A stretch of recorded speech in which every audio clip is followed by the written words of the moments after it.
Is this thing on? Welcome back to Big Mouth and fancy seeing you here in Jew. Are very welcome, my friends, and especially my enemies. Come in, sit down, grab a pew, because we're going to review Justice League versus the Fatal Five. This movie, at its heart and soul, is about dealing with anxiety and mental illness. So you've got Starboy, who has to take medication to actually, live day to day and be this hero. He's from the future.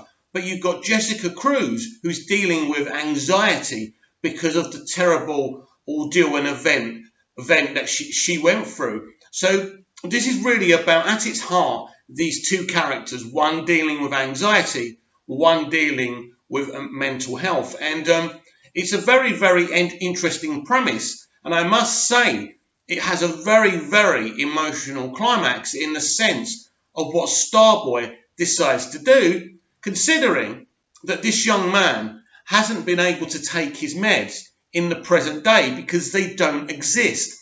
Imagine how devastating that would be to you if you normally take this medication, but you arrive in a place and you could kind of compare this to real life. You go on holiday, you've run out of your pain meds for some reason, and you can't use them. So very, very, very compelling.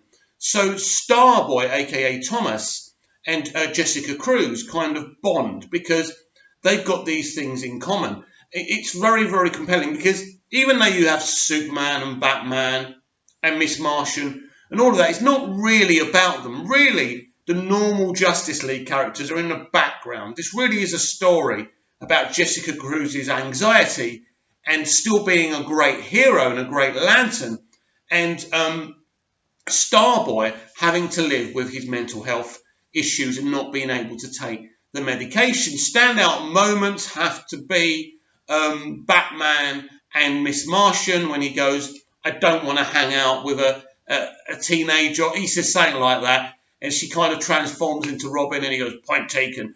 And then at the end, when he kind of breaks it to her that she has been accepted by the Justice League, we all voted, and she goes, oh, thanks, I'm so happy. He goes, well, I'm not going to tell you how I voted. So in that really sad moment at the funeral, it was really, really a bit of levity. So I really, really like that element.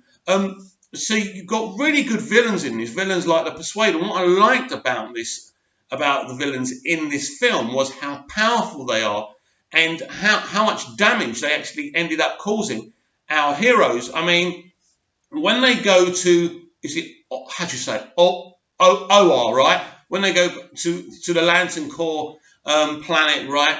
And basically one of them literally stabs poor Kilowog, right?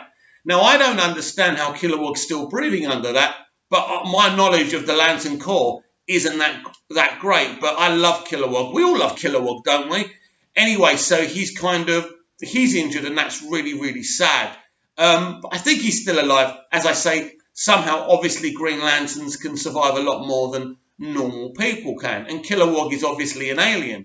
He isn't a human being. So it really is a pretty good film. And I've just started watching the bonus features as well. So I love these animated movies. They're a lot of fun. But there's actually a lot of swearing in this film, which really surprised me. Not that I'm bothered by it, but I was really surprised. There's another standout moment, of course, when Wonder Woman, aka Diana, kind of is following Jessica Cruz, and she goes, look, I can't do this. I can barely walk out of my apartment every day. So Diana, aka Wonder Woman, starts attacking her, and she turns into the Lantern, and she defends herself, basically. And that kind of shows that Jessica can act on instinct when she has to. So really, that's what the story is about, Jessica Cruz and kind of Starboy and what they're really going through. And his sacrifice is an amazing sacrifice because you've got that moment when they're in his head and there's a picture of him with a girl, and then someone says, oh, look, he's got a girlfriend. And obviously Jessica, maybe is attracted to him, and she's going, well, how do you know? It could be his sister or something. I thought that was a really good, funny moment as well. And I thought maybe they could get together. But obviously he dies. He sacrifices himself, and that's his destiny. But through his sacrifice, Jessica actually learns how to live with her anxiety, because in life, if you've got something to deflect your attention and you've got no choice, then you can kind of learn to live with whatever issues you have to live with. And that's why I think it's a really, really great story. I'd love to know what you think of Justice League versus the Fatal Five. Please comment down below. Please like, share and subscribe. And by the way, I saw a sneak peek, 9 minutes of it, of Batman Hush, and that looks leaps and bounds better than Justice League versus the Fatal Five. I can't wait to see that, and as soon as I got that and as soon as I've seen it, I will of course do a little mini review for it. So until the next video, I shall see you around.